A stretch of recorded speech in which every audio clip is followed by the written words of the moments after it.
This conference will now be recorded. It's John Antonucci. Welcome to AnCan's High-Risk Recurrent Metastatic Prostate Cancer Discussion Group. It's May 28th. We want to acknowledge Bayer, Telix, J&J, Blue Earth, Myriad Genetics, and Foundation Medicine for helping support us without requiring that we push their products in any way, shape, or form. So thank you to them. We have no new guys tonight. So we're going to start right in with our regular fellows, and that means George to start with. Okay, my question is regarding hydrocortisone and Lupron. My endocrinologist recommended I start taking hydrocortisone every day, and I haven't started it yet. It has to do with an adrenal insufficiency that I had about a month or month and a half ago. So that was my question: is what's the ramifications about hydrocortisone and Lupron? What form are you taking it in? Pills, Okay. 5 milligram pills. How many do you have to take a day? She recommends 2 in the morning and 1 in the afternoon for a total of 15 grams. Okay. I would say no problem. Jeff, do you have any comments about interactions or interference between the two drugs? I'm not aware of any.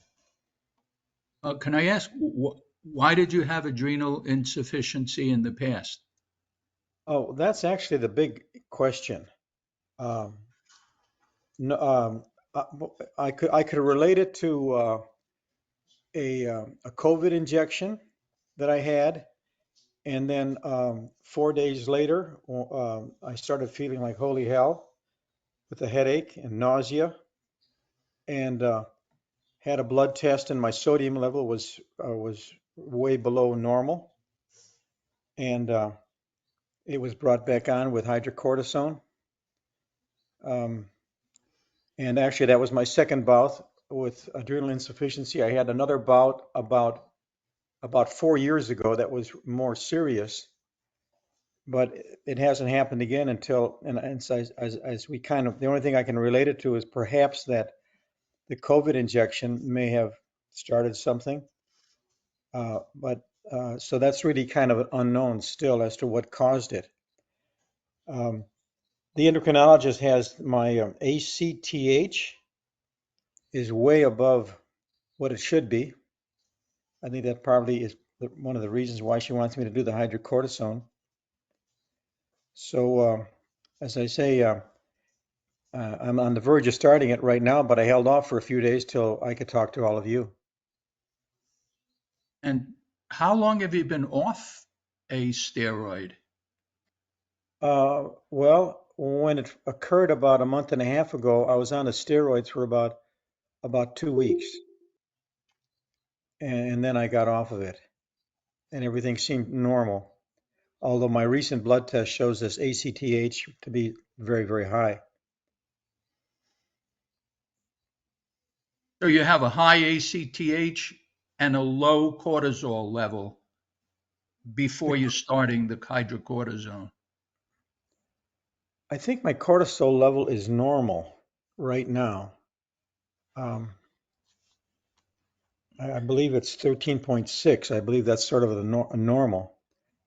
When this whole thing issue started about 4 years ago, they did put me on cortisol to correct it, and then also hydrocortisone. But this round, just the hydrocortisone seemed to correct the situation. I mean, there shouldn't be any negative interactions between Lupron and cortisone or prednisone at Okay. all, at all. All right. But it's very strange to have an adrenal insufficiency with a normal cortisol level. The whole thing about adrenal insufficiency is your cortisol is low. Mm-hmm.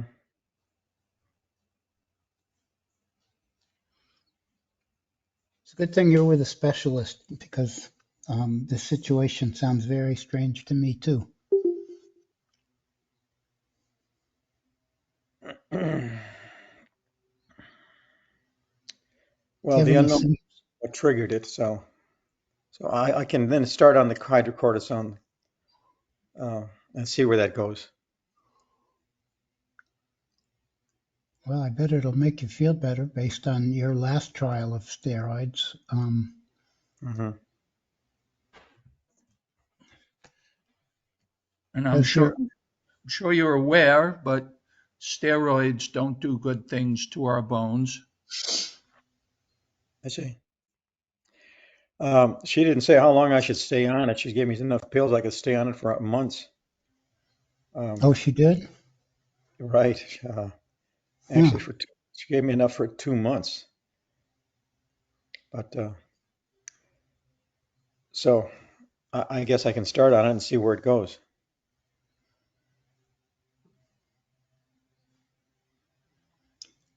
Well, next time she gets lab work, it will be very interesting to hear what happens to that ACTH level in the presence of your supplementing your Yeah. natural cortisol with hydrocortisone.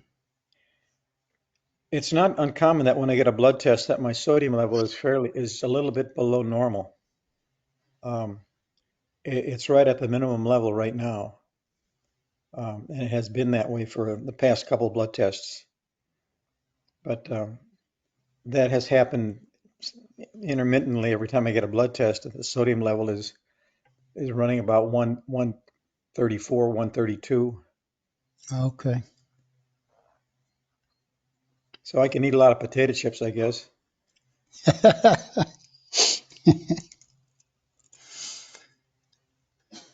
Anybody Yeah, else? Any comments? We've had such a history of strange endocrinological, corticosteroid symptoms and experiences in this group, and this just adds to it.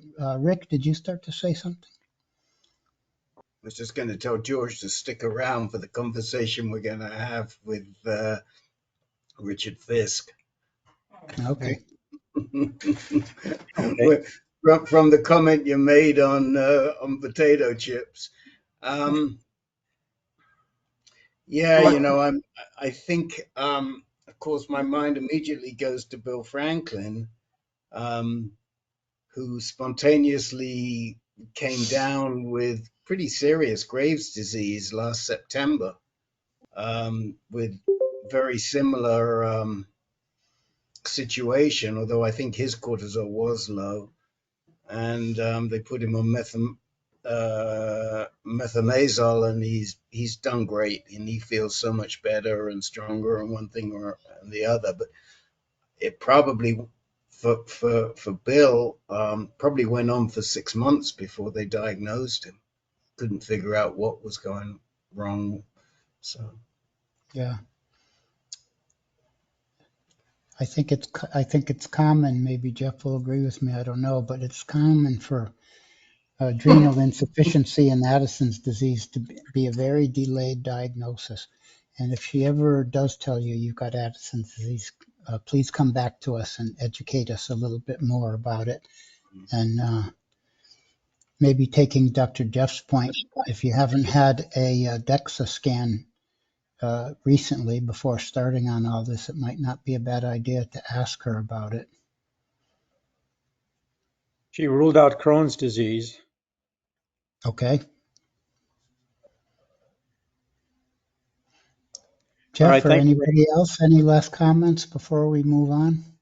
Have you ever had to take abiraterone? No, Okay. but you do have a significant history of colitis, right? Is it still that's troubling you? right. There's the colitis. Yes, the ulcerative colitis, which again it flared about um, 2 months ago after being kind of no problem for over a year. So it was all, that's another unknown why it would suddenly flare. Um, but And so did you take steroids when it flared up 2 months ago? Did you take no, steroids? there's no nothing, not really. They uh, they well, I'm on Humira and methotrexate for rheumatoid arthritis, which is the same treatment for ulcerative colitis. And um, when it flares, because of these sudden bowel movements, the recommendation is a suppository called mesalamine, which is not much fun. But it did that for a while it flared, and then it seemed to subside. So a variety of factors there.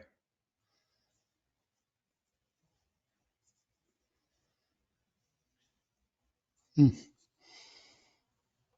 Okay, George, keep us informed. At least it doesn't look like you're symptomatic right now. Well, the other good news is tomorrow I have my 4-month checkup for my knee replacement. Mm-hmm. And yesterday I played my first round of tennis in a year and a half. So I'm not in all that bad of shape. Excellent. Right. And how did you do? Oh, the knee was excellent. However, after an hour and a half, I started to develop some cramps, which were very unusual. And so rather than playing the usual 2 hours with the group, I played only for an hour and a half. It may have been a matter of hydration. I'm not sure. But How, otherwise, and it was very warm what out was the temperature? What was the temperature there yesterday? in the upper to mid 80s. No Oh, shit, geez. Sherlock. Is what I say is no shit, Sherlock. No shit, Sherlock. You had cramps after an hour and a half. God bless you. Fantastic. Good job.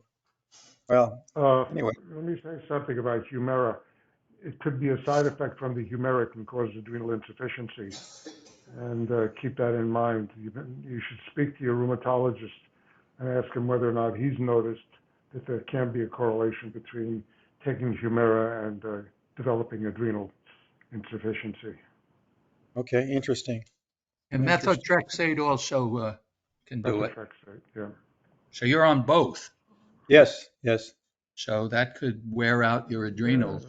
yeah, they're very analogous to cortisol in terms of how they're going to cause that kind of a feedback loop.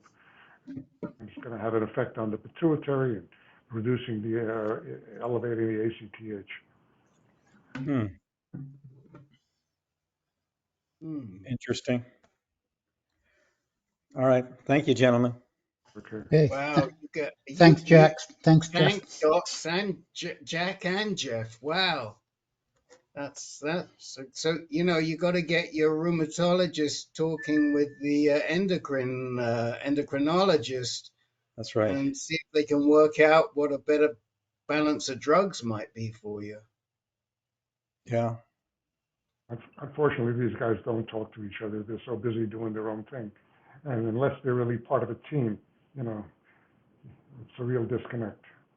Oh, no kidding. Us old guys were trained to always pick up that phone and call that other specialist, to constantly communicate, and nobody does it now. The most they ever do is tell the patient to tell your other doctor such and such. We weren't worn down by all that paperwork they have to do today. That's it. Norm, I'm going to go to you. Are you at your desk, Norm? I'm here. My camera doesn't want to work at this time now. But anyhow, All right. We um, know what you look like. so been doing better. I'm off my ADT, which is nice. Happy about that. I've been off about 6, 7 weeks, and actually I was only on darolutamide for the last 9 months. 9 Blood work was months. good. Oh, Had the PSMA PET CT down in Houston. That was good. Um, things are coming around, but man, the hot flashes still don't want to give up. And anybody have anything, how long does it take to get over your hot flashes? I never had Every them 2 really. hours. So when I went off my ADT, I didn't really have any experience. Anybody who's got experience with going off ADT and seeing how long hot flashes lasted? They can be very, very persistent, I know. Jim Marshall?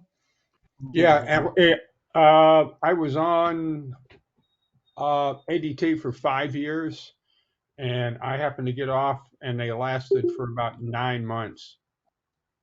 No, jeez. I haven't slept more than 2 hours in a year and a half. Oh, geez. It's getting old. Yeah. Wears you down. Yeah, well, you can wait on mine a little bit. I'm Anyhow, going everything else is going pretty well. Rick? all right, That's bye. all I had. So, Okay, wait, we got a number of people jumping in that want to help out here. Rick? Okay. so for me personally, it was also about 9 months. I was on for 28 months. And then when I came off, by the time they really completely disappeared, probably 8 or 9 months, I would say, although they tailed off significantly. What I would suggest is the Hoover solution, because the Hoover solution has been adopted by your doc, Mr. Pollock, and we're actually talking about, in fact, I have to write a letter this week. We're trying to do a clinical study. So the Hoover solution is a drug called Veozah, which is also called, I forget, I just lost the name, I can't remember. But Veozah is the commercial name, and it was Russ's wife Regina who spotted it and suggested it might be a good option, and it was Russ who went to Dr. E and said, Dr. E, what do you think? And somehow or other they came up with some samples, and Russ will tell you after I finished, they've been working a dream. And Veozah is an Astellas drug. And what we're trying to do right now is put together a clinical study to see if this will be a solution. So if you can find a way to get the Veozah, I am pretty certain that, thank you, Fezolinetant, that's right. Thanks, Dr. Jeff. Jeff? If you can find a way to get the drug, Norm, I'm somewhat confident in saying you might get a solution. Mr. Hoover, you want to speak up on this? We're going to have to call this the Hoover drug going forward. Well, I actually talked to Dr. E about it, and she said I was going to be number one on the clinical trial. She put through a prescription to my place in Florida, and in Florida they wouldn't give it to me because I was the wrong sex. Florida law denied it. And I happened to go to my PCP the next day, and he's the one talking to him because I ask everybody about what can you do for hot flashes. He's the one that said his rep was in that day before and given him some samples. So he's the one that gave me the samples of the Veozah. And for me, it works. Not 100%, but it sure knocks the frequency down and really knocks, for me, the intensity down. I mean, there were days I could go through 6 shirts and just wring them out with water. So No, I know it's terrible. Yeah. the problem is getting around the sex thing is easy enough. But this stuff is so new, it's not on my pill program. So for me to get it across the board, it's about $750 a month right now to buy the product. And there's no generic. Did you look for Good RX? Good RX gets it down to about $580. Okay. which is still, in my allowance, is a piece of change. For Yeah. anybody that's not But again, familiar with, nice to for sleep a anyone little that's bit. not, You I just what? wanted to say, Go for ahead. anybody that's not familiar with this very new drug, the reason he says he's the wrong sex is that the FDA only approved it for use in postmenopausal women. Right. That's what he means Right. by that. Yeah, that's Sorry, what I sorry, figured. did I interrupt you, Norm? No, I just no. That's what was my guess, that it was, yeah, that I was the wrong sex. Although I don't have much sex left, so maybe I'm the right sex. I don't know. Can I identify? Is that? Yeah, yeah. Neutered. We're all neutered. Yeah. Listen, don't mock not, as Frankie Howard used to say on British television. Mock not. We had a guy who decided he would be transsexual so that he could attend our first women speaking freely group, because he took offense that we were doing this for women, and he didn't realize that we had all kinds of groups and lots of women, and he later apologized to me. But poor Alexa was very concerned when we had that first group, and this guy sent a very obnoxious note. So, you know, but Norm, seriously, I'll talk send an to, email to Dr. E. yeah, talk to E. I mean, I can tell you, and I know, I see a couple of hands up, so forgive me for sort of butting in here, but I talked to E yesterday, and the issue with Astellas is that they don't understand the market. And what they think is they've got this great drug and this huge market because it's all these menopausal women.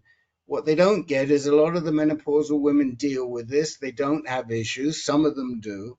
On the other hand, they've got a smaller market, which isn't that small. And in fact, I've got to try and estimate the size of the number of men in the US who are on ADT in the next couple of days.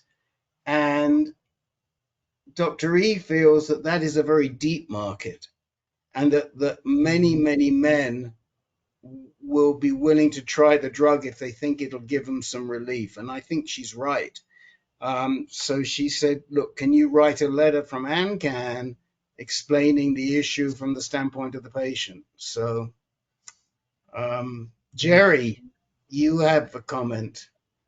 Yeah, when I first went off of Lupron, I was on it for 3 years, and I had hot flashes throughout the whole time. I took Megace, Megestrol acetate, and that helped a lot. It didn't completely eliminate them, dropped them about 75%.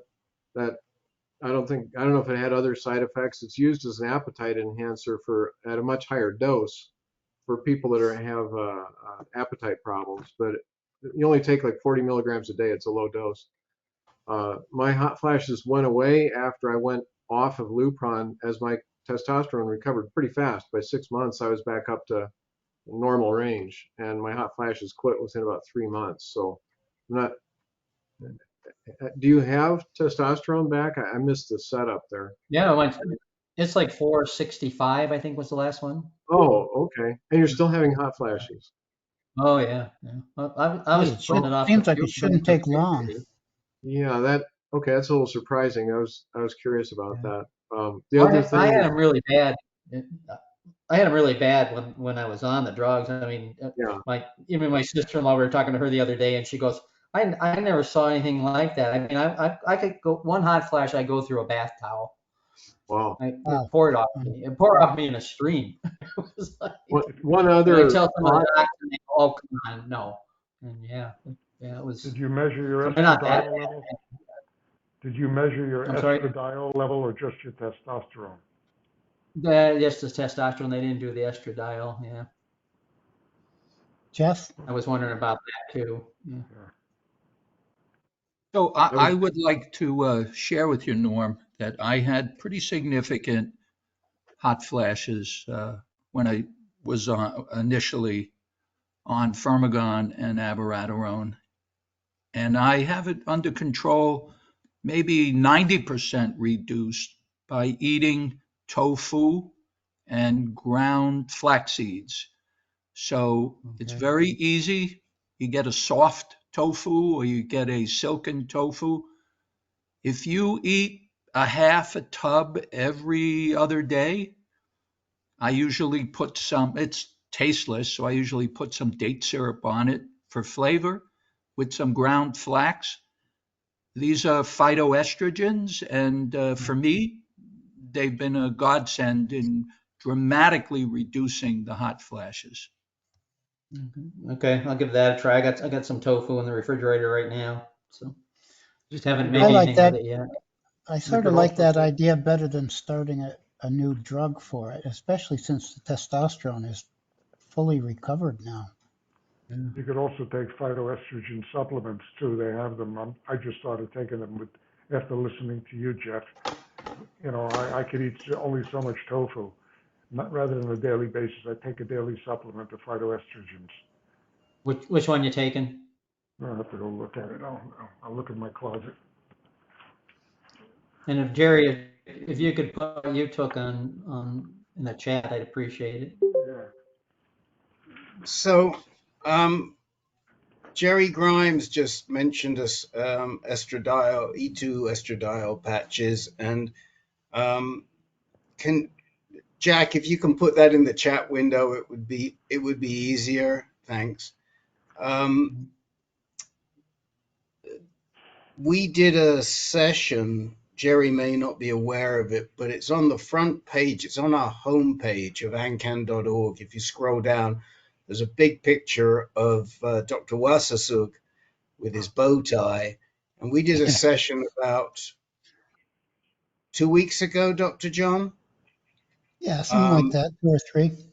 Yeah, with Steve Schuler and Al Latimer and Richard Wassersug, Dr. John, myself, and we specifically talked about low-dose estradiol patches because Steve Schuler was just going on to them and he was looking for some good information. He was very happy with it. I strongly recommend both Jerry take a look at that. It's a good session, and Norm, you might find it interesting.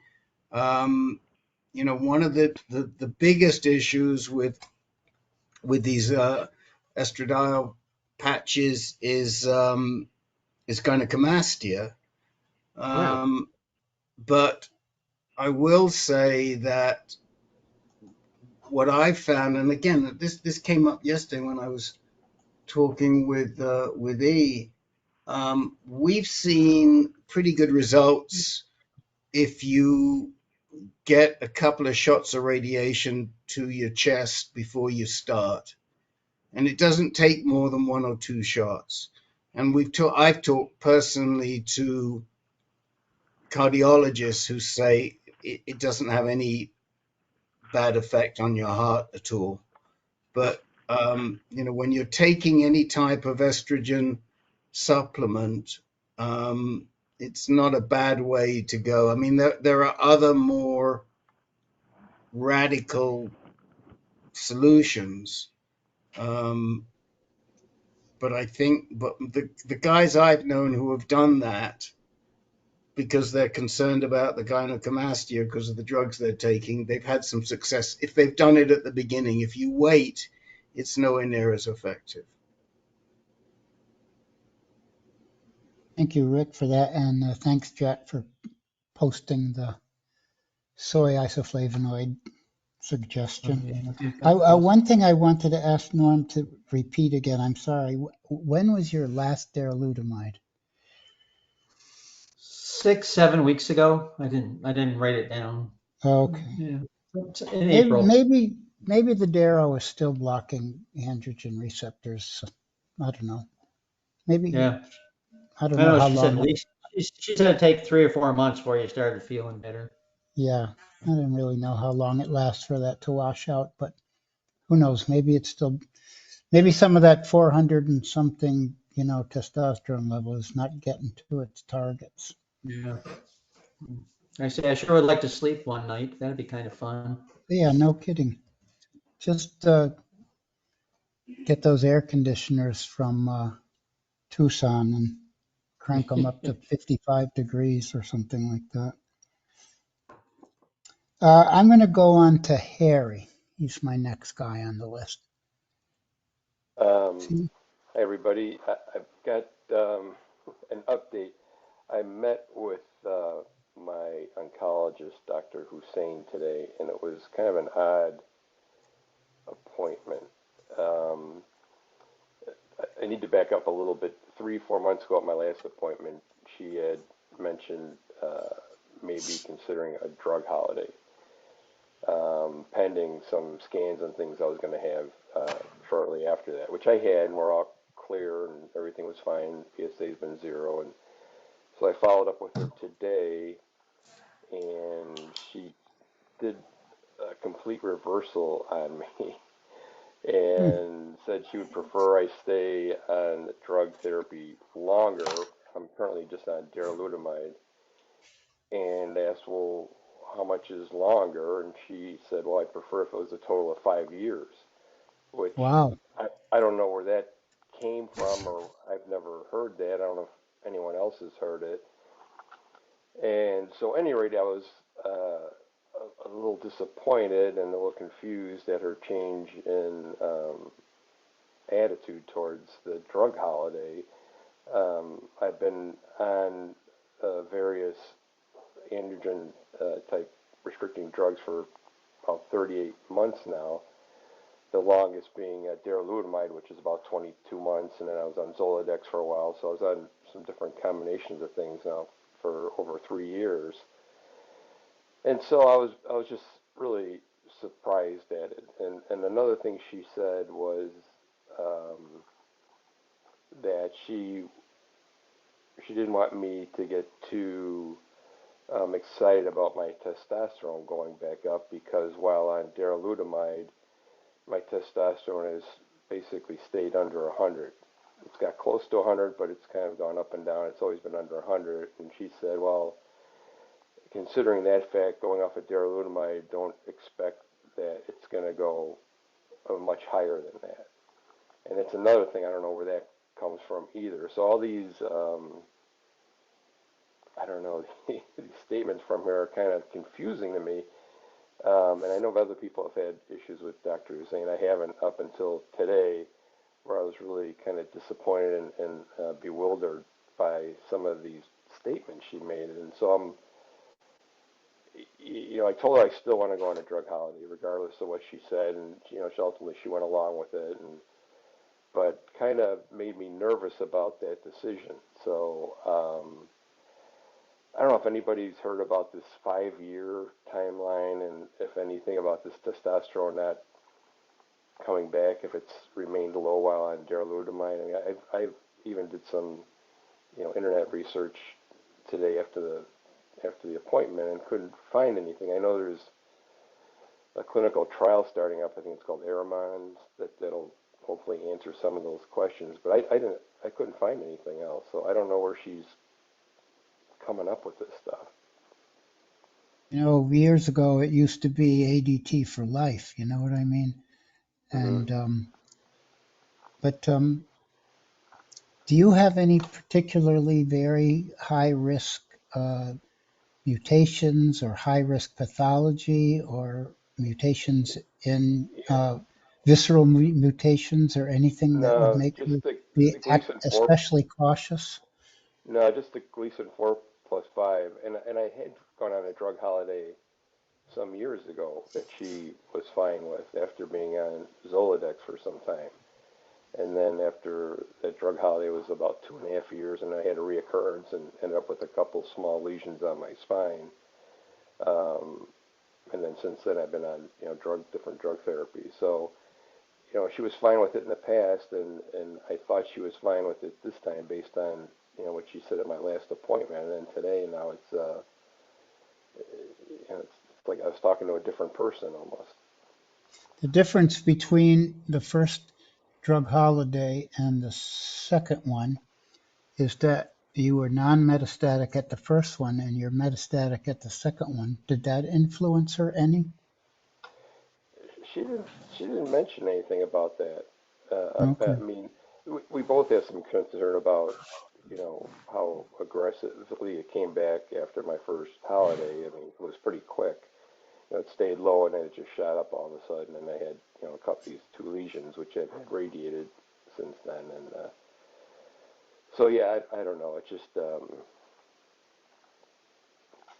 I'm just a little bewildered. I don't know if anyone, especially with the testosterone not coming back. I've never heard that before. I mean, maybe that's, factual, but I mean, I've known that some guys, their testosterone doesn't rebound, but she was kind of basing it on the fact that mine didn't come back while on darolutamide, and it probably won't come back when I'm off. Well, let me try to make some guesses about what her thinking is, and then we can talk about how to deal with your doctor when you disagree. I have a feeling that she went over your record in some detail in anticipation, just trying to put myself in her situation, in anticipation of your appointment. And she was influenced by you having a rapid, aggressive, and metastatic recurrence at the end of your last drug holiday. And so she thought to herself, she doesn't want to see that happen again, and that may have flipped her mind from giving you a drug holiday to not giving it. And I'm wondering if her thinking about the testosterone is that if you were on an androgen blocker only and no ADT, then the amount of testosterone in your blood at that time may be a predictor of the amount you're going to have after you're even off of the androgen blocker, because darolutamide's not going to really suppress your hypothalamus and thalamus and your pituitary and your testicles and a little bit your adrenals work together to make testosterone and dihydrotestosterone. They can't do it in the presence of ADT because the system is blocked, but they can do it in the presence of darolutamide. So she may be thinking this is all your system is going to produce now. So I'd like to hear some comments, but those are my guesses of why she said the perplexing things that she did. Can I open it up for comments, please? Well, I just want to get in a quick plug here for Dr. John, who said he could never do what Dr. Mark did last night, but he just did it. So I think that was a great explanation. Thank you. I would like to ask Norm Pollock, how high did your testosterone get when you were on the monotherapy darolutamide before you stopped taking it? It went right after I got off the Orgovix. It went right up to about 450 to 500, and stayed right there. But Dr. E seems pretty happy with just the single drug, just darolutamide. That it's not getting anywhere. My blood work's kind of proven it. We'll see how long it lasts. But yeah, it was. And I went like 17 and a half months, and she goes, "I'd like 18." I go, "No, I'm done." Just my blood work was going bad. I was starting to get diabetic, and yeah. So Rick, you want to make your point for Harry? Yeah, a couple of things for Harry. Sort of supports the Dr. John thesis that the level of testosterone was similar when he was on monotherapy darolutamide to what it is when he comes off the darolutamide. So, if you're at 100 right now, you might not get above 100, and it may be suppressed from previous treatment. Second comment I want to make is I've always found Dr. Hussein to be inconsistent. She just flips from one thing to another, and she'll say one thing in one appointment and something else the opposite in the other. And this isn't the first time we've heard it. David Muslin isn't on this call today, but I think he would say the same thing, and we've seen it with other people. So I can see why you're so perplexed. I don't know what to say, Harry, other than, if you can manage the monotherapy, Darrow, fine. And if you cannot, come off it. And if she gives you grief, then, you got to think about switching dogs, which we've talked about before. But it's not unusual. It's just not unusual with her. And I'll tell you a story later on that I related to Dr. John earlier, if we get to talk about the triplet therapy topic, which we may have time to do, which sort of gives me pause for thought. But Yeah. those Well, are my yeah. I appreciate the thoughts, and those certainly all make sense. And she did ultimately, agree. She said, "That's your choice. If you wish to go on the holiday, fine. Here's how I want to keep track of things." And so the thought was, the way I kind of am looking at it, is that I'll go off the darolutamide. I'll get some PSA and testosterone tests. We were going to do like 4 weeks, 8 weeks, just to see initially what happens. And if my testosterone doesn't show any increase, then at that point I might as well just go back on the darolutamide, because it's not benefiting me. I mean, that's my whole reason why I'd like to get off, to get a little more energy and get my testosterone back. But if that's not what occurs from it, then I might as well just stay on it. It's kind of how I'm thinking. Sounds logical. So, Other comments about this situation?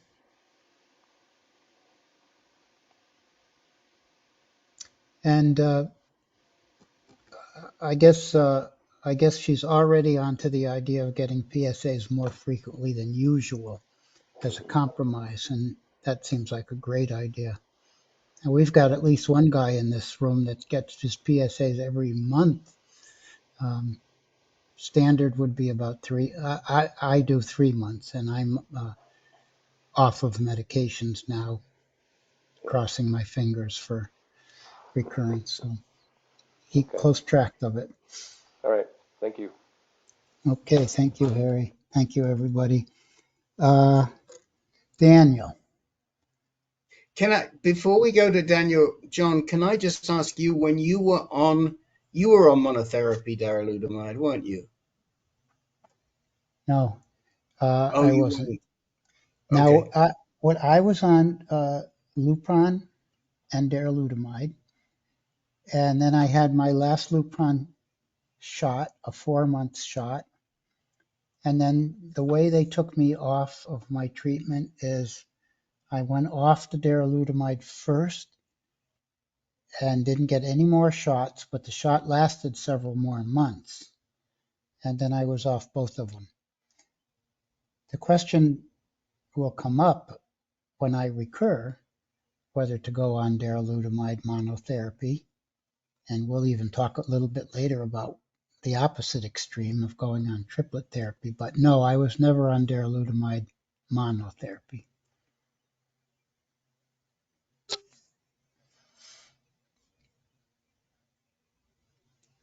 Dan? Hit the mute button, please. My situation's a lot less complex and will take probably a lot less time.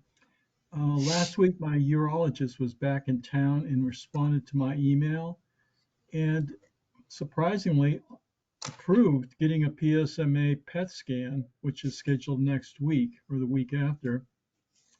He also authorized another PSA test, which I did immediately, and lo and behold, my PSA went down. It was 15.5 and then dropped to 14.1. So I'm waiting to get my PET scan next week. And based on that, I'm also going to ask, based on the group's recommendations, to talk to a radiologist, oncologist. And today I started my generic testing. I'm going to get that done also. So I'm pretty Oh, much on hold until the PET scan is done. oh, so you're going to get a lot of good information in the very near future. You're going to get one or the other form of gene testing, a PET scan, and another PSA probably. And by the way, a radiation oncologist is the name of that specialty. They're not radiologists. I don't know if they start. Do radiation oncologists start as radiologists, Jeff? Or Yeah, they're they do? radiologists. Okay. So Yeah, they're they're radi- radiologists. They're radiologists first, and then they become radiation oncologists. yeah. Okay. So what question do you have? What discussion did you want to? Actually, I just wanted some confirmation that canceling my surgery and getting more information is the best approach right now, even though we all know this stuff continues growing and expanding. But I guess for me, more information to make the best decision based on my situation is probably the most appropriate decision at this time. I'm a little hesitant to do surgery, even though 2 weeks to the last 6 months, I was saying just take it out. But based on all the information I've been getting from this group and my own reading, I realized maybe that's not the best approach. Maybe the hormone therapy and radiation might be the best approach. Did you ever run that MSK nomogram? No, I did not. Okay. Um, who would like to contribute as to about Daniel getting a radical prostatectomy or not? Let's envision some different scenarios. Okay, let's say the PSA comes back somewhere in the low teens, and the PET scan comes back with cancer 100% restricted to the prostate. And then let's say that conversely that the PET scan comes back with a pelvic lymph node positive. Or let's say the very unlikely scenario that the PET scan comes back with a liver or lung metastasis. Then how do we see the choice of having a radical prostatectomy in those scenarios?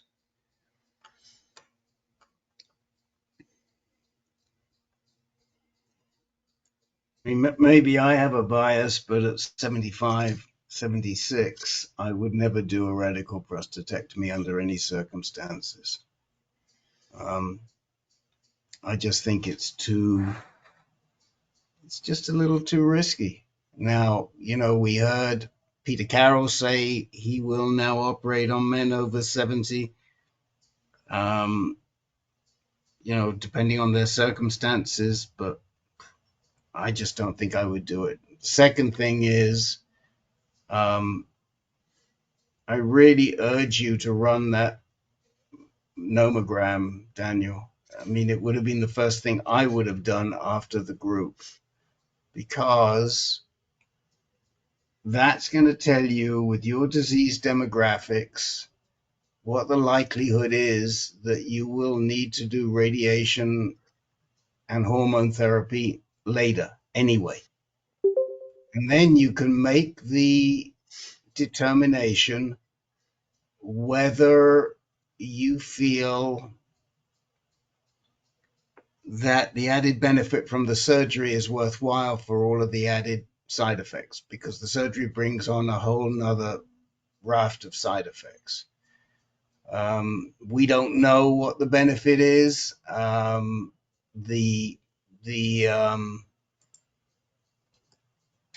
The best guess I've ever gotten, and guys have heard me say this before, was from Dr. Carroll back in 2007 when I was diagnosed, and he said he thinks it probably makes a 3 to 4% improvement in the disease not coming back.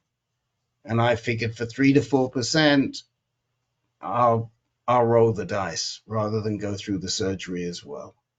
So I really think that that nomogram is important. It's not hard to fill out, and you'll just need to have your biopsy report handy to do it. And I will put the nomogram link in the chat window again for you, and then you can run it. Thank you, Thank you, Rick. thank you, thank you. Dr. Jeff? Do you have any comorbidities beside prostate cancer? Other medical issues, heart issues, blood pressure, diabetes, anything? Negative, except somebody mentioned colitis here. I had a younger brother that passed away when they were just beginning to understand colitis and ileitis. It does not affect me. The only effect that I'm dealing with at my age is a knee, a little bit of a problem with my knee, but they do injections for that. That's the only health issue I have besides this. Well, if you decide to go the route of radiation, and I agree with what Rick said to you completely, but if you do decide to go the route of radiation, then you also have to be concerned with radiation-induced colitis, and whether you're a candidate for spacer gels or not to reduce that risk. I had radiation and I got some radiation colitis. Thankfully, it went away, but it wasn't fun.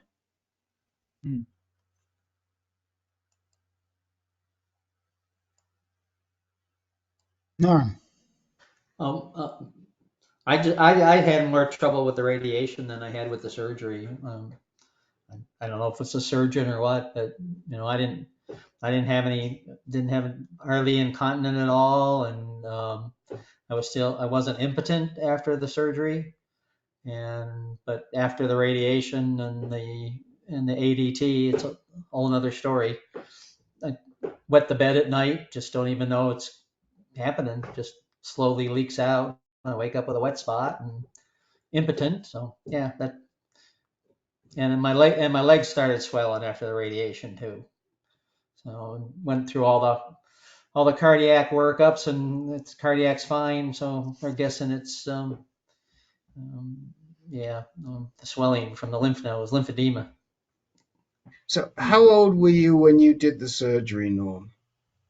70, 71. Okay. Same as I was me. in pretty good shape up to that time. I mean, I've always done a lot of physical work, and still splitting, doing 10 cords of wood a year and hunting forever. Did they take a lot of lymph nodes out, Norm? I didn't let them take any lymph nodes. After I saw what my wife went through with lymphedema, I was like, no, it's not worth it.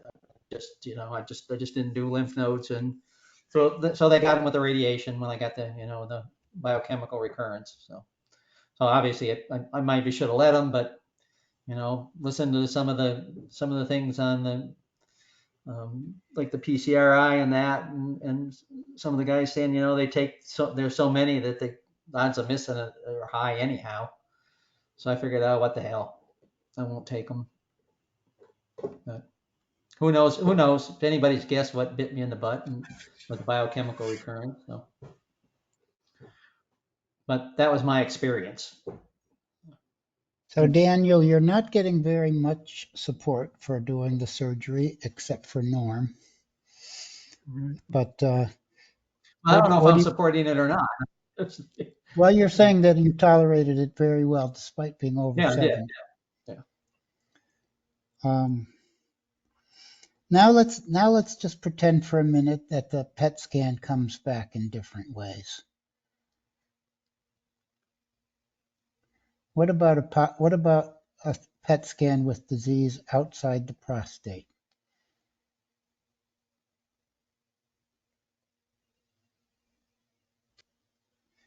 Well, I can kick this one off if we're ready to get into the You're good at getting people started, Rick. So yeah, please do. Are we ready to go there, or do we want to talk to Richard Fisk first? It's your call, Dr. John. But look, if there's disease outside the prostate, then you are in a metastatic realm, either with lymph nodes or with distant metastasis. Depends where. If the lymph nodes are very close to the prostate, it's still probably going to be determined local. But if they're farther away from the prostate and there's a bunch of them, or if there's anything in the bone, then we got a whole different ball game. And I'll just make the decision to, since we'll come back to that, we have plenty of time. We'll be talking about that more extensively later in this group. The wisdom today is to get the primary treated, although not necessarily right at the beginning. So there's a lot of guys that will, if they're de novo metastatic, which is what you would be called in that case, who may wait 6 to 12 months before the actual gland is treated and anything around the gland. Sometimes it's a large area around the gland, sometimes it's just the gland, but most good GU medical oncologists today will either prescribe or agree to, if you raise it, treating the prostate.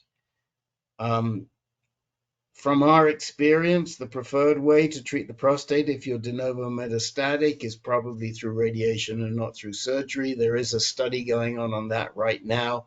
I don't think it's reported out, but I've seen it referenced in several places. Now, as to what treatment it would lead you into, again, we'll talk about that later, but I don't like to talk about those issues until we know. I prefer not to, because there's no point in freaking you out when it was a non-issue. The likelihood is, however, that if you do radiation, you will have to do some type of hormone therapy with it, especially as a 4+4, and probably it will include some second-line anti-androgens, like abiraterone, and the question is for how long. And again, that's really the call of the radiation oncologist, and if you have one at that point, a GU medical oncologist. Except that, of course, at Kaiser, it all gets very messy and complicated because it's hard to get those people in line. Thanks. Let's have another discussion when we have your genetic testing and PET scan. Yep. Very good. Sounds good. Thank you. And with Rick's introduction, let's get to Richard Fisk now. Hi. Two issues this evening. The first is in Rick's most recent email. He's providing information on dietary issues about, particularly about mass processed food. And I'm asking, my first query is, what should I look for in labels, like for whole wheat bread, which is supposed to be a godlike substance, or used to be, and but it is mass produced. What should I look for to know that I'm eating the good stuff? And the second part of that is, I eat a lot of surumi, which is mechanically processed, at least mechanically. I don't know if it's chemically processed fish, typically pollock, but to get more fish. What should I be doing?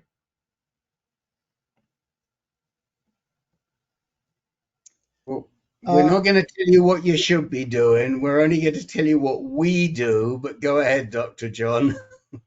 Okay. Actually, that part I wrote, not Rick. And it's a big step in the direction of healthy eating to go from white bread to whole wheat bread, as defined by the first ingredient, if not the only flour in the bread, being whole wheat, which includes the wheat germ and the wheat bran. Now, I have heard that statement also about so-called highly processed whole wheat bread. And the only clue I can think of is by looking at the ingredient list. I've heard some dietitians, including oncologic dietitians, say that if you have to give a magic number for the number of ingredients in the food you eat, make it 5.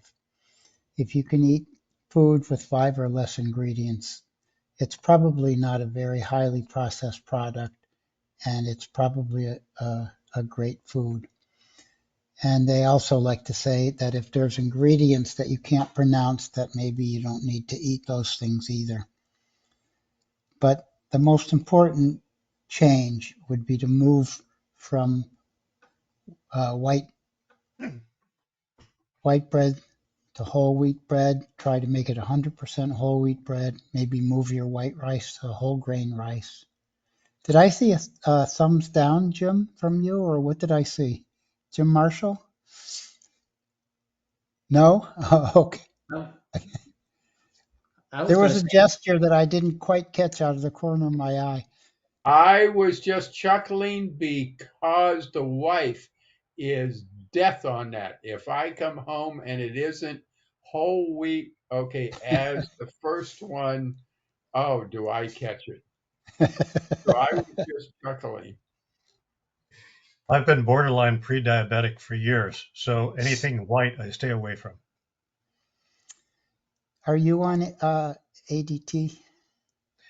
Yes, Lupron and abiraterone. Yeah.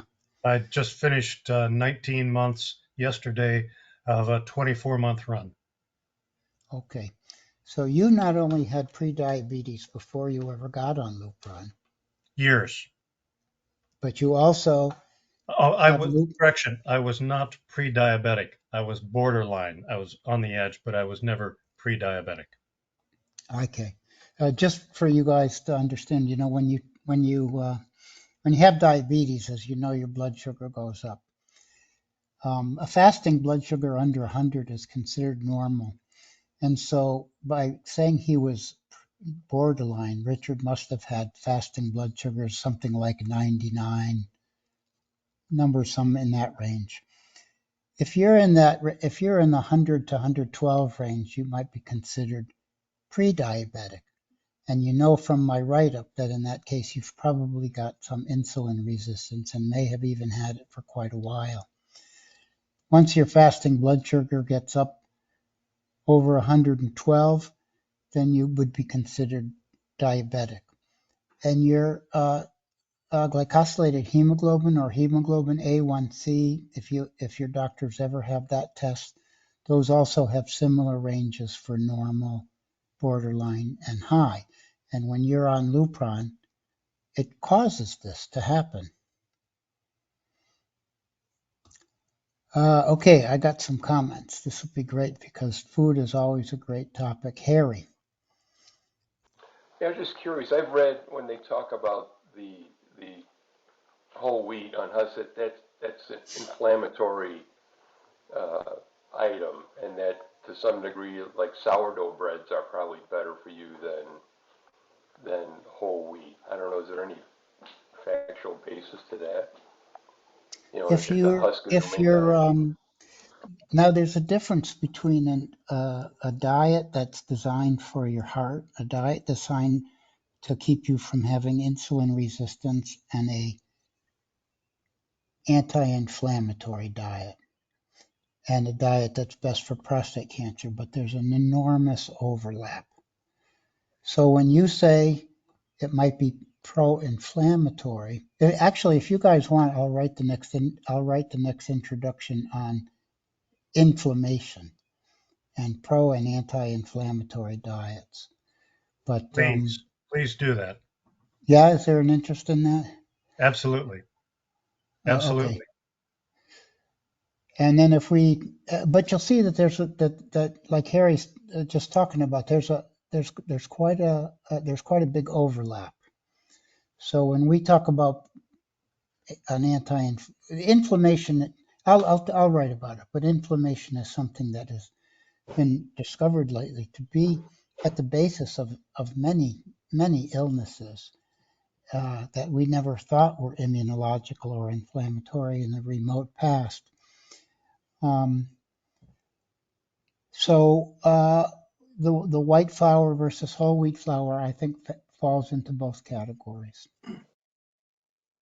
I'll only comment that I've been using sourdough bread for 5 years only. And here in Tucson, we're lucky enough to have a company that I found out just recently, the base of all their bread, wheat bread, rye bread, what have you, is sourdough. They So make for a sourdough wheat bread. For anybody that doesn't already know this, we raise bread by using yeast. Yeast metabolizes sugars. It makes carbon dioxide and it makes the bread rise. And then we kill all the yeast by cooking the bread. But another way to do it is to use a different culture called the sourdough culture. And the organisms in the sourdough culture also produce carbon dioxide and can raise the bread as well. Now, I have a strong personal bias in favor of fermented foods. I think that fermented foods, in my opinion, are a better way to go than probiotics that are found in a bottle. Jack and I have debated this a little bit in the past, and Jack will probably recommend to you some excellent probiotics that come in a bottle. But I love to see people get their bacteria out of fermented foods. Fermented foods, are things like what's the soy? Miso, sauerkraut,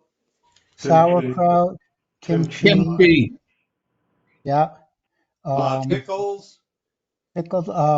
Yogurt. These all things have live cultures. Now, Kimchi. Kimchi, an excellent one. Way too hot for me. So if you can get your beneficial bacteria out of these things, that's good. But if you cook them, you'll kill the organisms, and so you won't get any live organisms in your system. So I think sourdough bread is a perfectly fine whole wheat bread. Whether it has advantages over yeast-raised bread, since it's cooked and doesn't have live organisms, I don't know. But I got a lot of hands raised, and maybe somebody does. Let's see who's next. Norm. Oh, I was just going to tell Richard to buy a bread machine. And you only put about 5 ingredients in to make it. Takes 15 minutes. Just make sure you get a gram scale, and then it comes out great every time. Really simple. Absolutely. Total control over your ingredients. Sounds good. Thank you, Norm. Look on Facebook Marketplace. You can pick them up for like $100, and works great. Kind of fun too. Rick.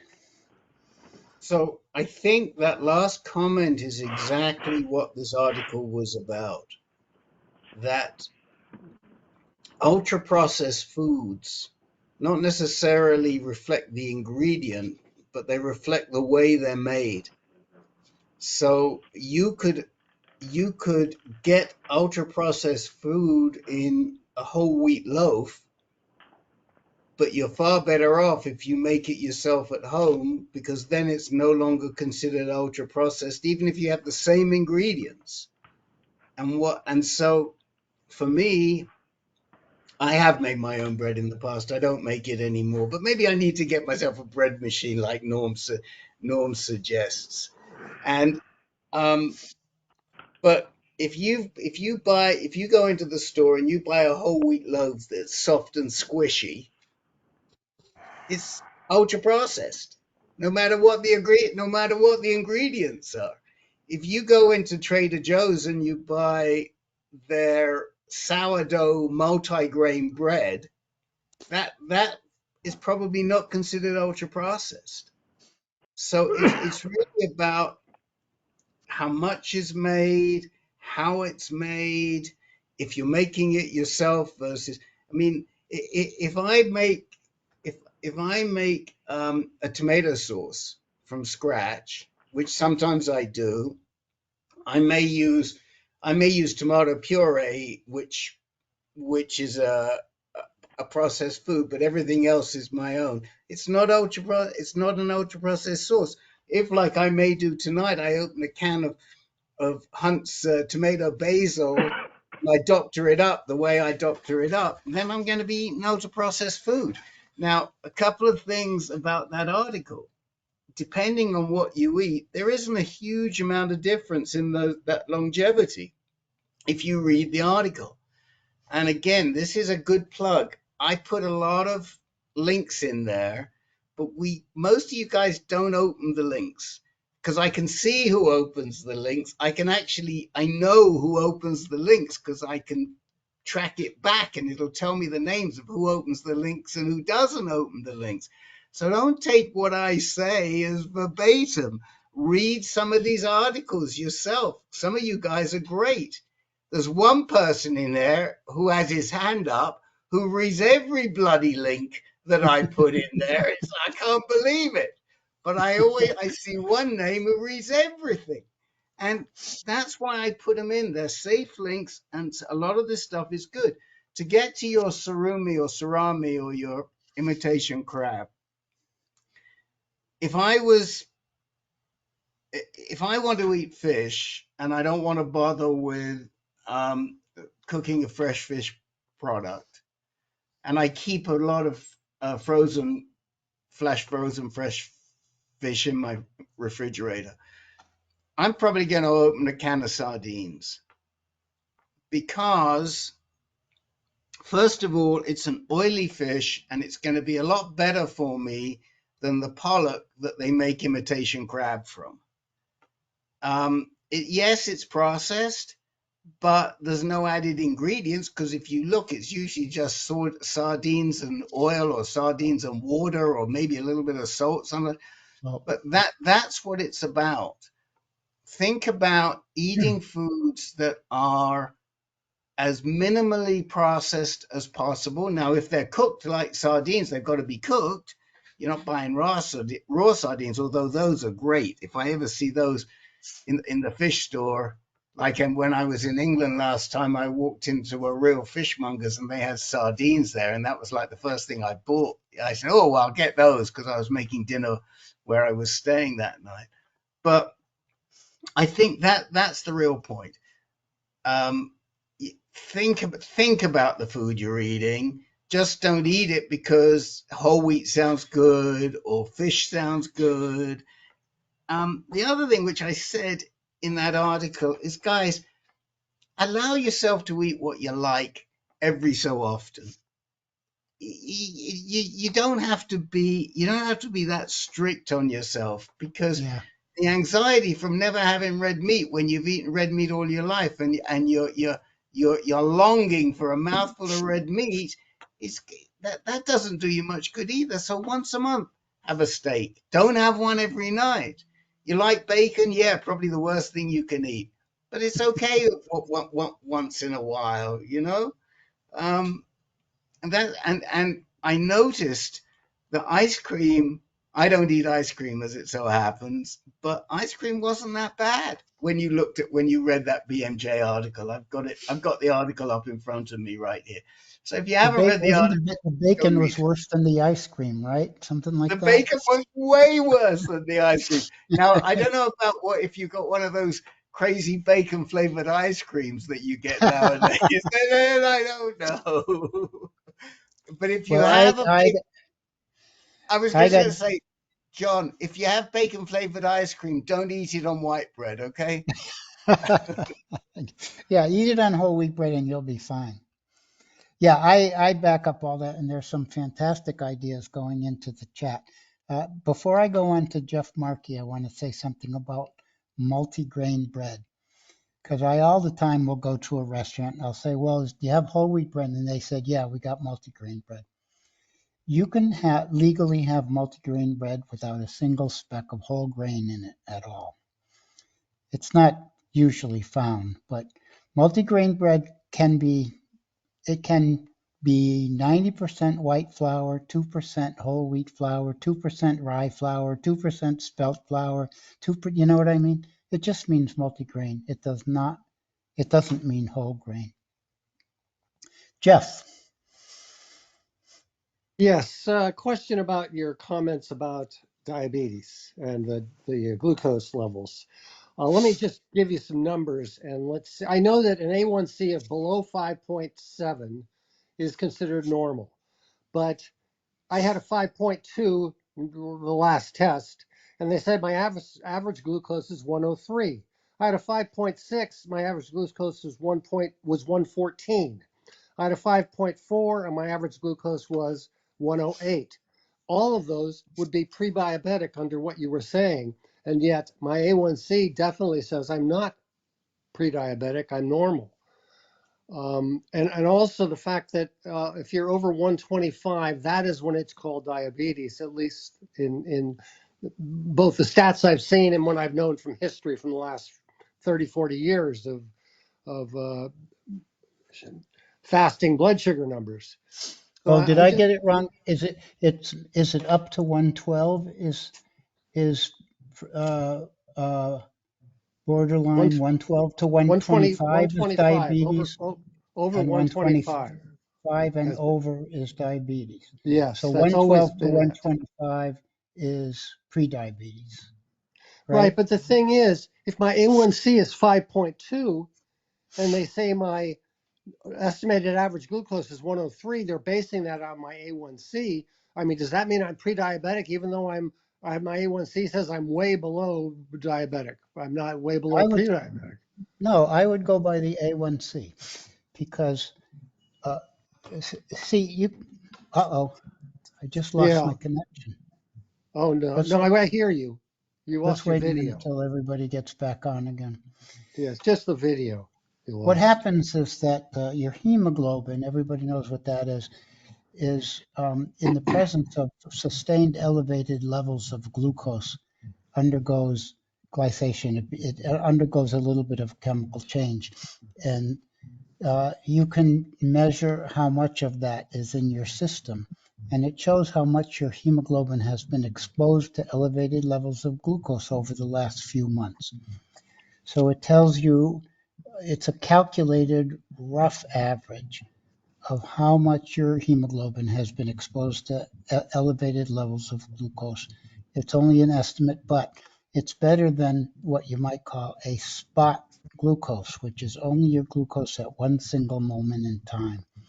All these things would be figured in when somebody makes a diagnosis of diabetes, but I would probably, if there was a conflict, I'd go by the A1C. What do you think, Jeff? Well, when they do the A1, oh, you're talking about Dr. Jeff, are you? No. Yeah, When they do your A1C, do they also do an estimated average glucose, or do they do that? Is that number based on the A1C number? it's based on the A1C level. Yeah, because the A1C of 5.2, which is really good, has a 103, which you were saying was pre-diabetic, 103. No, I said your fasting glucose. Oh, okay. Your All right. A1C is based on your all the time glucose. Yeah, right. Okay. All right. Jeff, any other mistakes that I made? Nope, you're right. Okay, thank you. Well, that was a very good point. I'm glad you brought that up, Jeff. Mark. Just going back to the comment about eating fermented foods, for what it's worth, Greta McCare, who's my oncology nutritionist at UCSF, she told me to avoid fermented foods as much as I could. And I don't really know why. That's what she told me. I don't understand it. Two people Can you tell you ask two why? opposite things, so the only thing we can do is, unless Jack or Jeff can break the dilemma, well, you and I, Mark, will have to go into the literature and find out exactly why they're bad for you. Mark, did you ask her why? I mean, that's the first thing I would do reactively. Is why is it bad for me? It was in a meeting where we were discussing a whole lot, and I told her, I said, that's too bad. I like sauerkraut and all, but frankly, I don't remember exactly why she thought I shouldn't. Well, Do look, you have high blood pressure? No. I can come to help here in that Greta McCare is a very good friend of the house. We actually share a birthday. And I go back to 2007 with when I was diagnosed. So what I'm going to do is provide Dr. John with Greta McCare's email and just tell her, because she's done presentations for us here on AnCan, and write to her and you'll get a reply. So I will do that. I'm put it down on my list and I'll All right, send you. and let me have Mark's email too, and And I'll let we'll you have Mark's email as well. Okay. How's that for service? Good. Great. Report back next week. Okay. Report back next week the results. Yes, Captain. Tom. Yes, back to the talk about the bread, processed grains, and that sort of thing. I'm just wondering how relevant in that discussion is the issue of gluten in those products, and how much effect that might have on, a cancer diet or just general good health diet. Because I hear a lot of people saying that the gluten is bad. It's bad, and I understand that we can still eat what's bad for us, in moderation. But what do you think about the gluten issue? Well, the three doctors are probably now saying, "Don't get me started." I'm going to tell you my biased opinion about this, and I would love to hear everybody else's. And I'm not a gastroenterologist.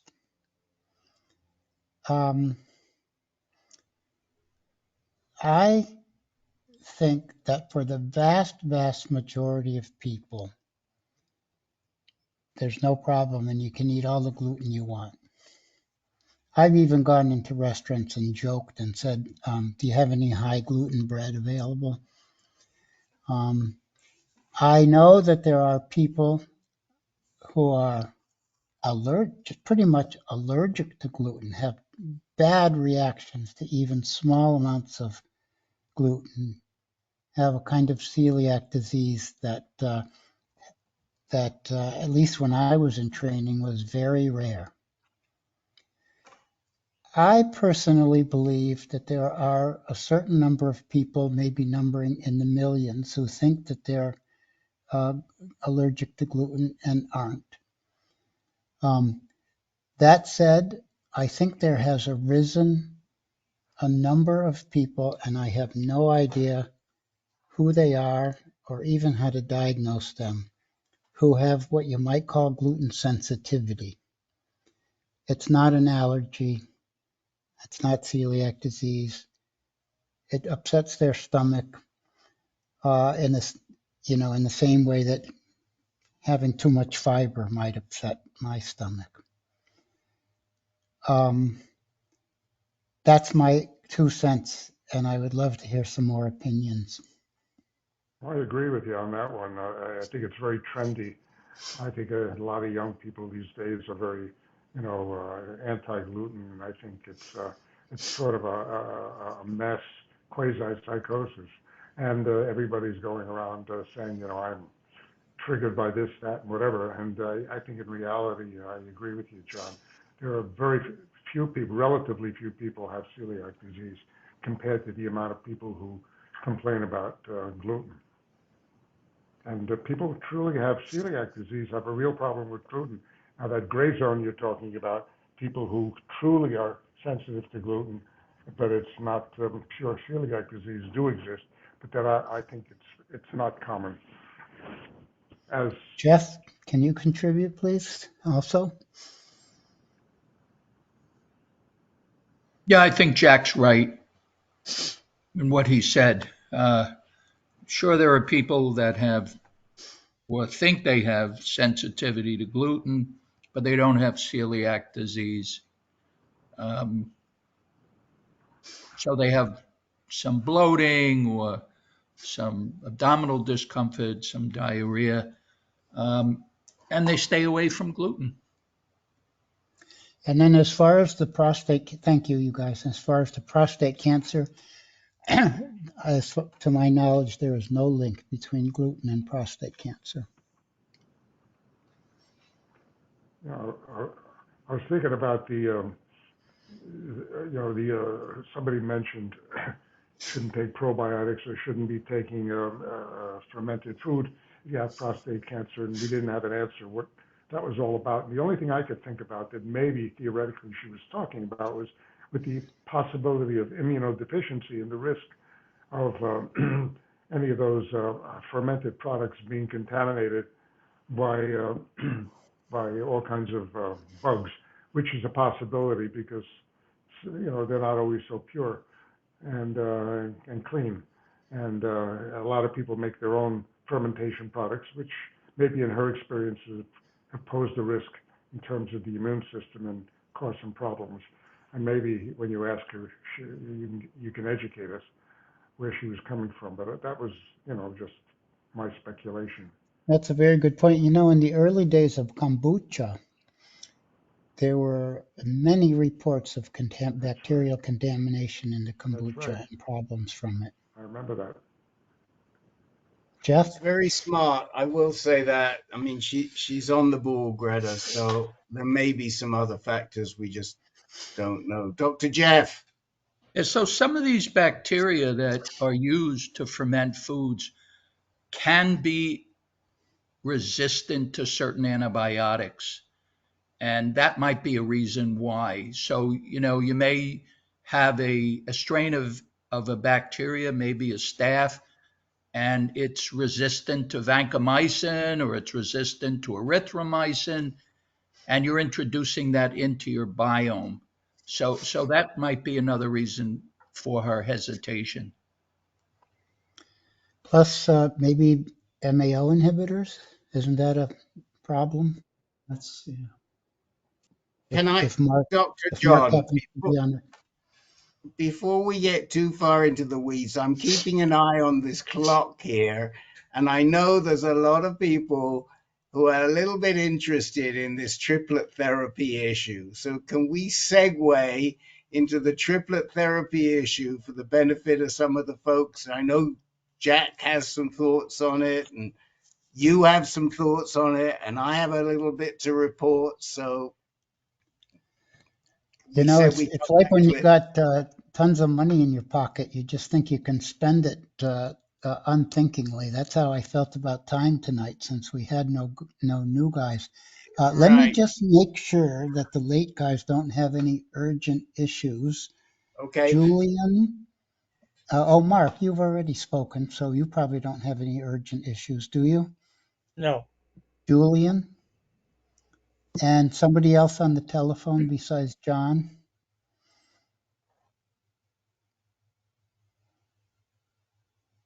Telephone? It could be our mystery telephone person who calls in fairly regularly. And Larry. And Larry Fish? Anything? Oh, I'm great. I'm good, thanks. I had a neighborhood meeting. All right. Go ahead, Rick. Why don't you're the one that started the whole big deal. You're the Well, I cause guess, of all this trouble. yeah, I guess I did kick Unless this we off. could say Dr. Hussein is the cause of all this trouble. Why don't you Well, introduce us, if you would, to running across this paper and what's happened since, unless you want yeah. me to do it. No, you do it. You do it. You do it, and then I'll chime in with what I've learned this week. Okay. Dr. Hussein, who we have talked about already today, and a fairly large number of colleagues, including some very big names in urology, have recently published a paper. And this paper was what we call a review paper, where you read a million things in the literature, you pick out the very best of them, and you try to give a summary statement. You don't add all the subjects in all the studies together and make a meta-analysis, which is like a huge experiment, but you just try to make some. First of all, you try to distinguish between good papers and bad papers. And second, you try to make some sense out of the whole literature on a topic. Well, this group, funded principally by Bayer Pharmaceutical, reviewed the literature on treatment of metastatic hormone-sensitive prostate cancer, which a handful of us in this room right now have. The reason for all this interest is because this group of people are now having things that would never have heard of in the past, such as the drug holidays that we've talked about, recurrences, and there's a lot of discussion about how to treat us in that space between when we're still hormone sensitive and before we become castrate resistant. Now, you can think about metastatic hormone sensitive people in two categories. Some are like me, which were metastatic right from the get-go. And then some are like those of us people who have been in remission for a period of time or had drug holidays and are having a recurrence.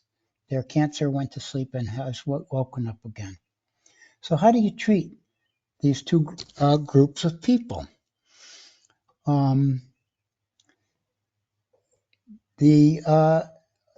As short as in a very short time ago, people like me would have been just simply put back on Lupron when we had our recurrence, or back when I was de novo metastatic or synchronous metastatic, whatever you want to call it, right from the beginning.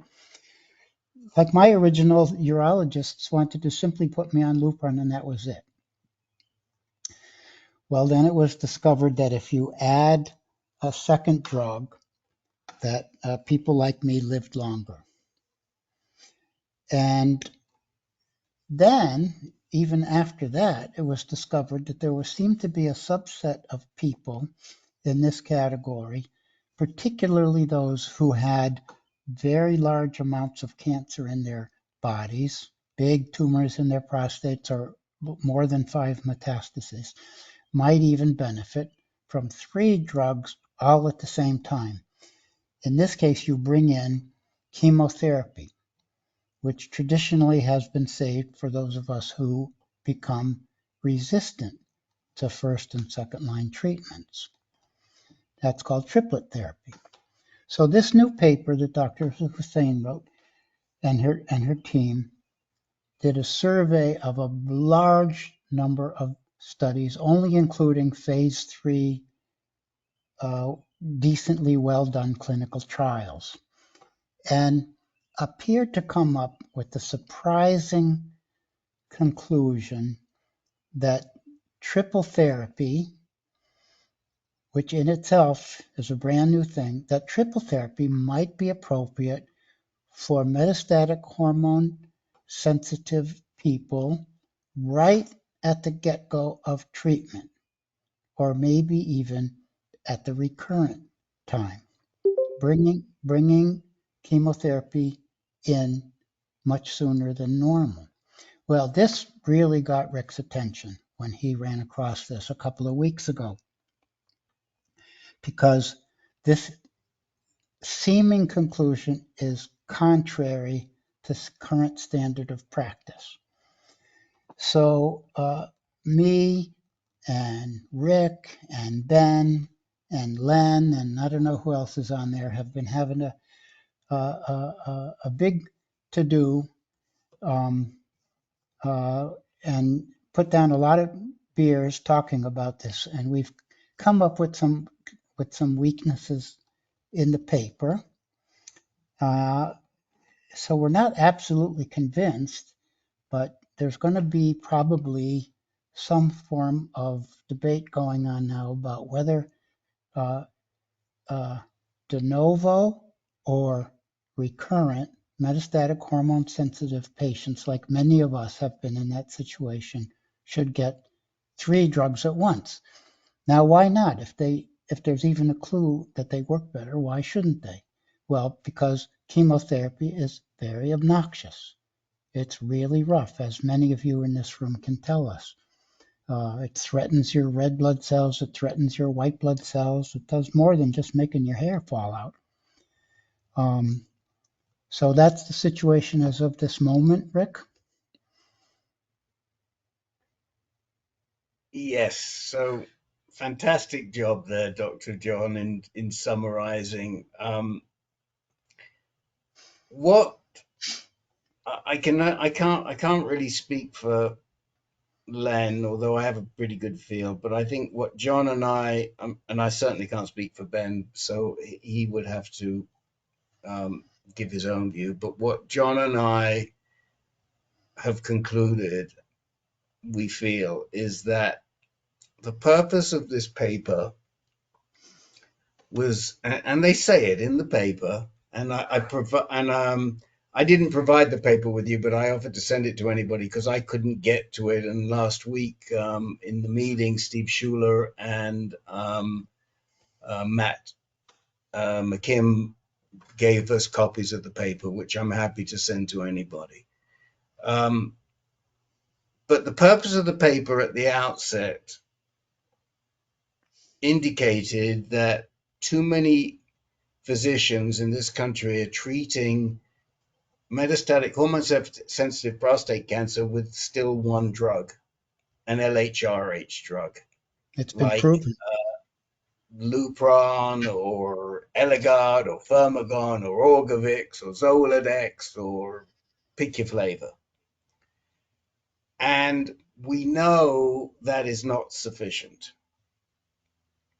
And they went through all these different areas, all these different trials, 4 or 5 pivotal trials, and they sort of said, or the paper said, in some cases you should have a doublet, but in other cases, doublet means ADT plus a second-line anti-androgen like abiraterone or enzalutamide or darolutamide, apalutamide. You should have 2 drugs.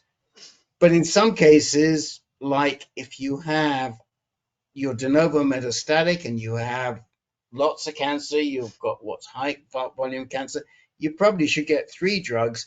And maybe even if you're de novo and you don't have that much cancer, you should maybe get chemo as well. And if you're recurrent, the standard of care is that you should get 2 drugs, but maybe it wouldn't be a bad thing if you got 3 drugs. And in some places they say, well, the evidence isn't quite there, but in the conclusions they say triplet should be available for everybody. So this was a very messy paper. And I read it. And Dr. John picked up something which I missed the first time, which was that it was sponsored by Bayer. The paper was sponsored by Bayer. And said, what's Bayer trying to do? Because they're not pushing darolutamide in this. They're not. They don't have an agenda. What are they doing? And then I looked and I could see not only was Bayer sponsoring it, but there was a medical writer. So I then started thinking about my own personal interaction with Bayer. And I know this is recorded and Bayer is a sponsor of ours. but I had some significant discussions with our contact at Bayer, who I love, and she's great. But they had asked me to participate in an advisory board on cognition, brain fog. And I said, I'll be happy to do it. But then they said to me, well, we're writing a paper, and the medical writer's involved in the paper in this group and is going to be listening, and then they'll be writing the paper, and we just want to put your name on it. And I said, well, wait a minute, that's not for me. I said, I don't just want to be, what if I don't like what's in the paper? Well, we can discuss it, but there are other authors too, and there are other people. So I pulled out. I said, Dr. whoever it is, I said, I don't think I really want to be part of this. And it was kind of at the last moment, and they finished up, and there was one other person, oh yes, somebody who's on this call as well, who had the same response and said, this doesn't feel right. So we both pulled out, and I don't know what's gone on from that. But what I do know is this is a Bayer tactic, that they'll put a few people together, they'll come up with an interesting topic, and then they'll write a paper that appears to be written by those people, but really is written by a medical writer. Now, most people don't know who RD is, nor the other gentleman who was involved, but a lot of people know who Maha Hussein is.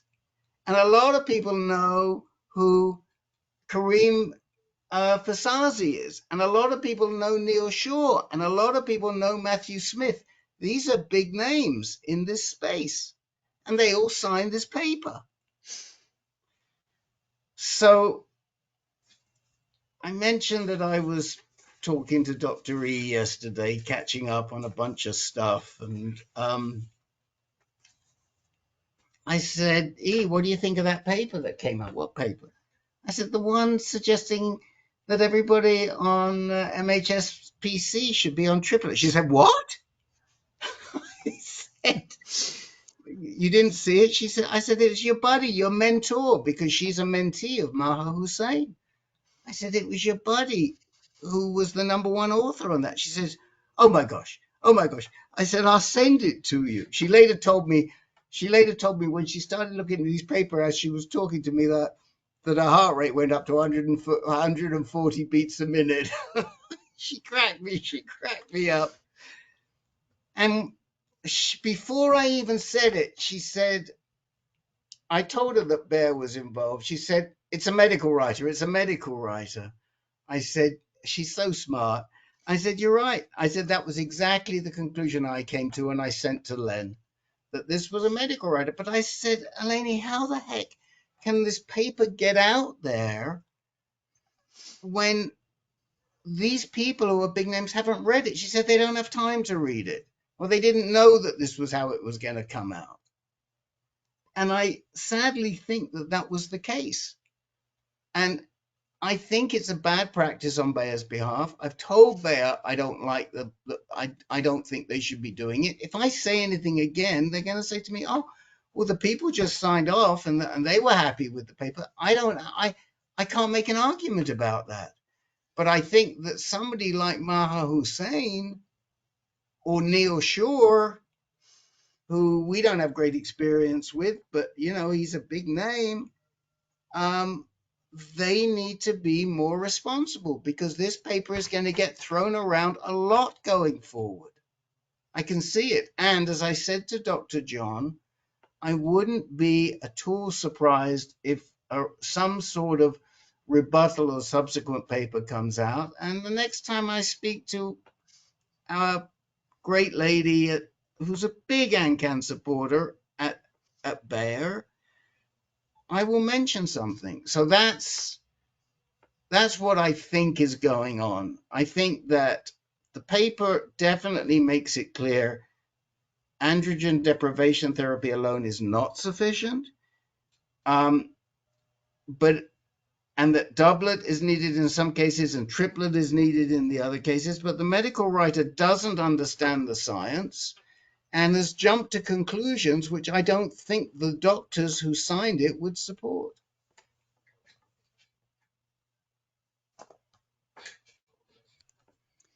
Those of you who are metastatic hormone sensitive and are in control and remission right now, what are you going to do when and if you recur? Are you going to go back on your old therapy, try something new? This paper invites us to think about that. Well, you know, Well, John, I always wonder about when they say better overall survival. I didn't read the whole report, but what kind of numbers are they talking about? Is yeah. it a couple months? Is it a year? Is it, I mean, what are we talking about here? They'll say the number of months. Now, they couldn't do that in this paper because, as I say, they didn't average all these dozens and dozens of other papers together. But they'll say, well, you know, there's a 5-month difference in overall survival, plus or minus, and they'll give a statistical, interpretation of it. It's not years. Joel? Yes, on this issue, Dr. E has already told me she would never give me chemotherapy. She would give me Pluvicto instead. So that was 2 years ago. That was her Oh, feeling on the whole subject before I started hormone therapy. So I don't know what she based that on, but that was her opinion. thank you. Norm? Just a little off topic. I got a friend he's biochemical recurrent. He was like most of us 7 years ago and was on ADT on Firmagon for 7 years, and I talked him into going and at least getting off that with one of the doc I went to. And now that doc's just got him on Orgovix, and I'm like, no, you need both drugs. And he goes, no, I like this guy. I don't want to do anything else. And anybody got any ideas on how to convince him? He's Missed the very last part of it because Russell's wife oh. jumped on and off for a second, and I lost your last few Does anybody comments. got any idea how to convince him to go on doublet therapy? I can't Has convince he him. got Yeah, metastatic disease? He's not medicine. Well, he didn't even get it. He didn't even get a PET CT, a PSMA PET CT. It's the guy who did my surgery. He was a great surgeon, but he's not an oncologist, and I can't convince him to go someplace else. I mean, he just like his PSA went up, and he goes, "Here, Argovix, and you're done." And that's it. That's And I what can't that's what convince my him. original urologist did with me. Rick? Yeah. well, I Rick, mean, I think that's the absolute purpose of this paper. It's to stop some urological oncologists and general medical oncologists doing exactly what we're saying, you're saying. So, Norm, I'll send you the paper. You can give it to the guy. He can read the abstract and he can give it to the surgeon. And he's got to get himself to a GU med onc, because the next thing you know, he'll have big issues. What I think is part of it, and you got docs can tell me whether I'm right or wrong. When I first had my PSA first started going up, I knew about Orgovix. I asked him about Orgovix and darolutamide, and he goes, "I can barely get you on Orgovix." He says, "I know I can't get you on darolutamide." So that was a year and a half ago. It'll be 2 years this fall. And I went to Dr. E, and she just boom. I mean, I got it like the next day and paid for it. So I think it's just too much of a hassle for him to do the paperwork to get it through. And I mean, he's at a teaching institution. He's at University of Tennessee, but I got the funny feeling it's just too much work to get his patients on those drugs, and it's not worth it to him. He doesn't have the time, I don't. So that's my feeling. I think it would be fair to say, and correct me if I'm wrong, that if you're metastatic, you want at least 2 drugs. Yeah. You think I that's don't know if fair to he's say, still, we Rick? don't know if he's, yeah. Yeah. He's just, his PSA went up over 0.2. So we don't know if he's metastatic or not because he didn't have a PET CT. So who knows what he's got. Yeah. And I can't convince him, but yeah, send me that paper. I'll try. And look at the NCCN guidelines. There's guidelines About also that. available. No, I I've just, tried that already. Okay. yeah. Yeah. I'm about ready to give up. Not quit Yeah, having. but with the NCCN guidelines for advanced, the patient one, it's not good. We sent in 6 pages of comments on the patient version. So go to the original guidelines. They're hard to read, but you've got to base everything off of that. And we're hoping that the new guidelines will be properly edited. We brought it to the attention of Todd Morgan, who's a good friend of the house, and now we have another ally there in Dr. Gainersman from Fox Chase, who's the new editor of the journal, the NCCN journal. So got to be careful. And anyone, who is this? Tom Matika.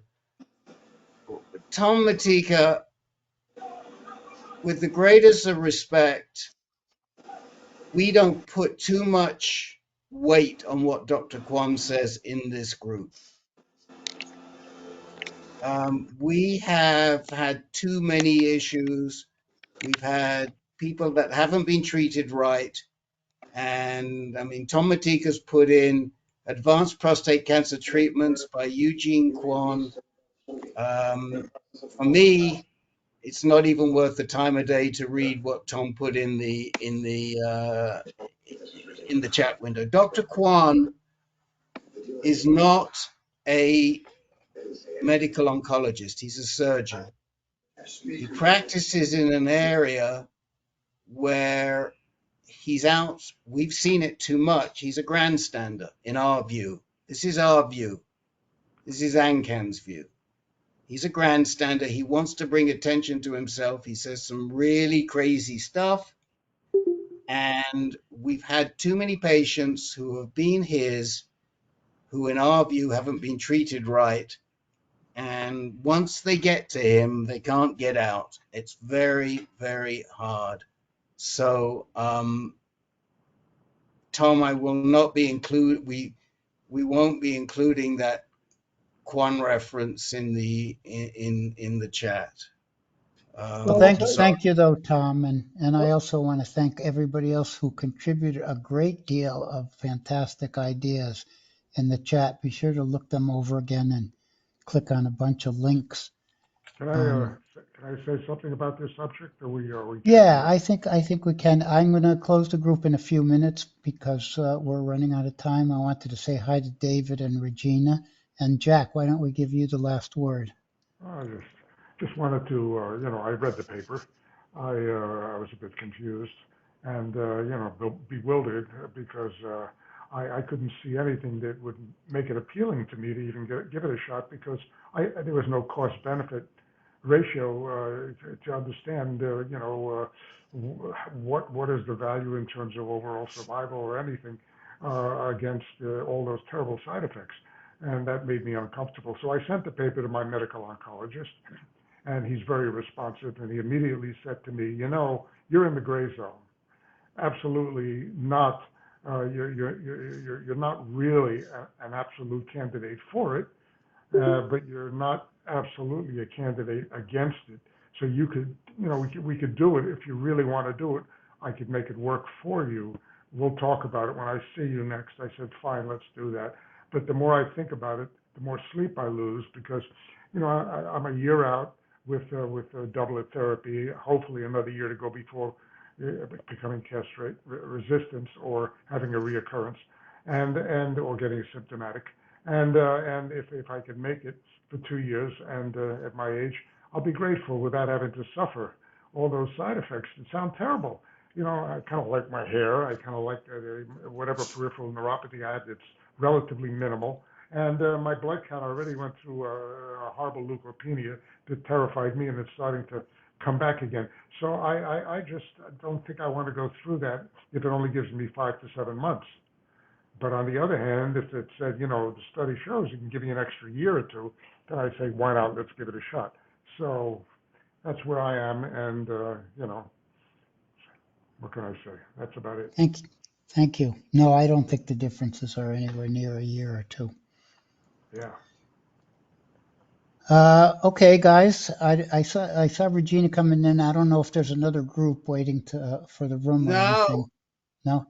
Okay. we no longer have a group following us for this meeting, Oh, the okay. second for your meeting, because we moved that group to the morning. The MSs wanted an earlier meeting because they were getting too tired at the end of the day. So we now have an open room. So if anybody wants to continue this discussion, we can hang around for another. Dr. John, please feel free to leave. You have done an outstanding job today. I am tempted to send the recording to Dr. Mark so he can hear that there is really nothing to choose between you and him. Well, Fantastic job. tell him that he's my inspiration. I mean, that was his first group last night. I think the first time I ran a group, I had something like 52 people and some new people. Geez, I had to be hospitalized after that. Good night, everybody. Good night, everybody. Monday in June. See you first Monday in June. David Muslin, we're stopping the recording.